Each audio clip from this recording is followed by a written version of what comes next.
मैं कुछ दिनों पहले बिहार में एक गांव में गया था। गांव का नाम महुआ। महुआ के आसपास पे कुसर नाम का गांव हुआ करता था। उस गांव में एक नदी बहा करती थी। नदी काफ़ी ज़्यादा सुंदर थी, और सुंदर सिर्फ कहने के लिए नहीं थी, नदी वाकई में बहुत अच्छा था और गांव भी बहुत अच्छा था। पर आपको पता है कि जब कोई भी सुंदर चीज़ आती है, कोई भी प्राकृतिक से जुड़ी कोई भी अच्छी चीज़ आती है, उसका एक डार्क साइड भी होता है, कहीं ना कहीं डरावनी भी होती है। उस नदी के किनारे अक्सर लोगों को डुबाने वाले पनडुब्बा के बारे में कहा जाता है। अगर आप बिहार के उस साइड से हो तो आपको पनडुब्बा के बारे में पता होगा। पनडुब्बा को जल का राक्षस बोला जाता है। एक ऐसा राक्षस जो रात के समय में प्रकट होता है। कई बार दिन में भी अगर अकेले आप नदी के किनारे जा रहे हो तो ऐसे राक्षस से आपका सामना होता है, जिसका खासियत ये है, ये पकड़ के आपको पानी के अंदर डुबा देते हैं और आपके शरीर में जितने भी छेद होते हैं उसमें मिट्टी डाल देते हैं, जिससे आप पकपका के मर जाते हो। इसी तरह एक किस्सा है जो आजकल बहुत ही ज़्यादा पॉपुलर है, और मैं इस वीडियो में 2 कहानियाँ बताऊंगा जो पनडुब्बा से जुड़ी उस गांव में हुई, जिसके बारे में चर्चा करना बहुत ज़रूरी है, जिससे आपको पता चले। तो ये कहानी लगभग 1-1.5 महीने पहले ही अचानक गाँव में बहुत ज़्यादा हल्ला होने लगा। आसपास के लोग, सारे लोग दौड़ने लग गए कि क्या हुआ क्या हुआ क्या हुआ, कुछ तो हुआ ही है। दौड़ते दौड़ते नदी के किनारे गए। नदी के किनारे जाके पता चला कि 2 भाई, जो छोटे छोटे भाई थे, वो पानी के अंदर, उनमें से एक भाई डूब गया है, बहुत देर हो चुका है, वो नहीं निकला है। लोग काफ़ी ज़्यादा परेशान हुए। जितने भी गांव के आस पड़ोस के लोग थे वो जा रहे थे और उस पानी में छलांग लगा के उसको खोजने की कोशिश कर रहे थे। जब लोगों से बातचीत हुई, जब पता चला कि आखिरकार क्या मैटर है, अगर क्यों ऐसा हुआ, तो पता चला कि 2 भाई थे। वह संडे का दिन था, स्कूल छुट्टी थी, तो ये लोग नदी किनारे आ रहे थे। खेल क्या रहे थे कि नदी में अपना चप्पल फेंकते थे, और चप्पल फेंकते थे और फिर जाके उसे पकड़ के लेके आते थे। यही सिलसिला चल रहा था। अचानक उसमें से एक छोटा भाई ने चप्पल को फेंका, और जैसे ही वो लाने गया उसके बाद वहाँ से वो डूब जाता है। गाँव वाले काफ़ी ज़्यादा परेशान होते कि कहाँ गया। पूरे नदी को छाना गया कि कहीं भी अगर ऐसा गया होगा तो उसकी लाश मिल जाएगी, पर कुछ नहीं होता है। बहुत देर के बाद वहाँ के जो मुखिया साहब है वो भी आए, पानी के अंदर छलांग लगाया, ढूंढा उना। फिर उन्होंने बोला कि जाल लेके आओ, जाल से खोजा जाए कि बच्चा अगर गिरा होगा तो आसपास के क्षेत्र में गिरा होगा, ढूंढ लिया जाएगा। उन्होंने जाल फेंका।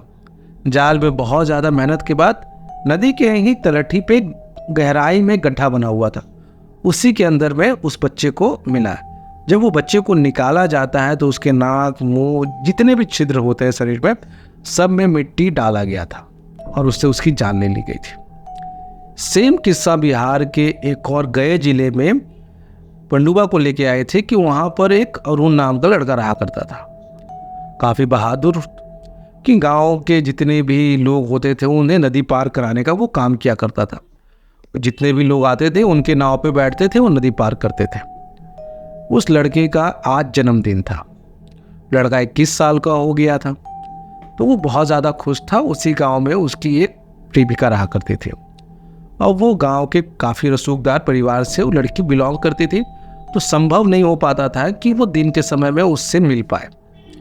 मिलना तो छोड़िए, उनकी बातचीत भी लगभग ना ही के बराबर होती थी, क्योंकि गाँव वाले सभी लोग उसको पहचानते थे, उस लड़की को भी पहचानते थे। तो ये लगभग संभव नहीं था कि लड़की उससे मिल पाए, चाहे वो उससे बात कर पाए। लड़के ने प्लान किया कि चलो आज मेरा जन्मदिन है, तो चलिए हम लोग पार्टी करेंगे। और पार्टी करेंगे तो कहाँ पे करेंगे? तो हम लोग करेंगे नदी के किनारे में, क्योंकि नदी के किनारे उसका आना जाना हमेशा लगा रहता था। तो लोगों को शक नहीं होता कि अगर नदी के किनारे अगर कोई बैठा हुआ भी है तो इस बात की संभावना लगभग ना के बराबर है कि कोई व्यक्ति संदेह करे कि कोई व्यक्ति क्यों बैठा है यहाँ पर। उसने लड़की को बोला कि एक काम करो कि आज मेरा बर्थडे है और हम आपसे सरप्राइज चाहते हैं कि आप नदी किनारे आके मेरे बर्थडे को सेलिब्रेट करो।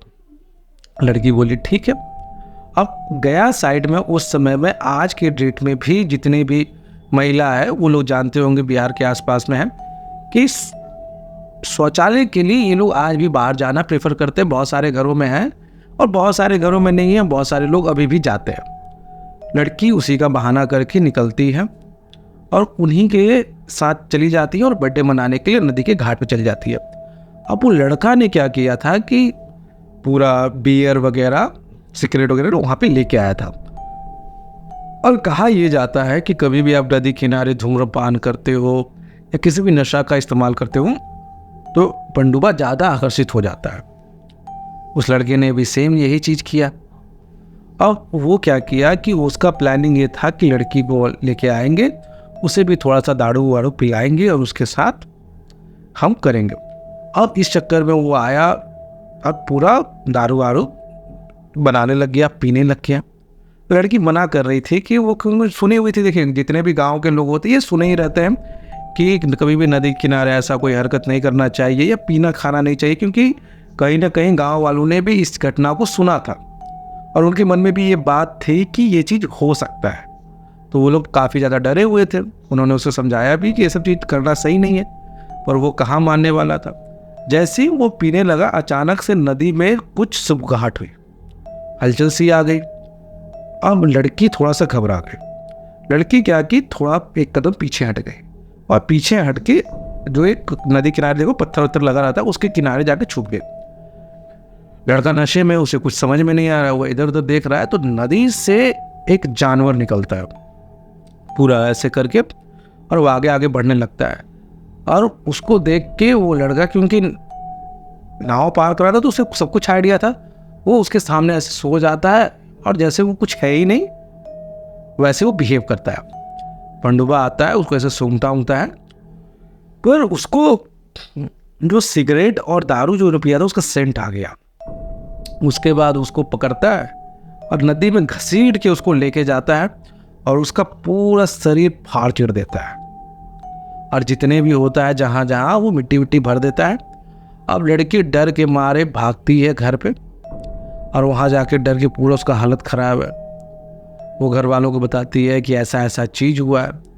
अब घर की, क्योंकि वो रसूखदार परिवार की थी, तो सबने ये नहीं बताया कि किन कारणों से था, पर तुरंत रात को ही उन्होंने आदमी को जमा किया, चलो नदी किनारे देखते हैं आखिर क्या हुआ। जब वो नदी किनारे जाके देखते हैं तो उन्हें पता चलता है कि उस लड़के की पूरी तरह शरीर को चिथरे चिथरे कर दिया गया है। तो इस तरह की बिहार में कई बार पनडुब्बा के बारे में होती है। आपके क्षेत्र में जहाँ से भी आप रहते हो वहाँ कुछ पनडुब्बा की कहानियाँ होती है, नहीं होती है?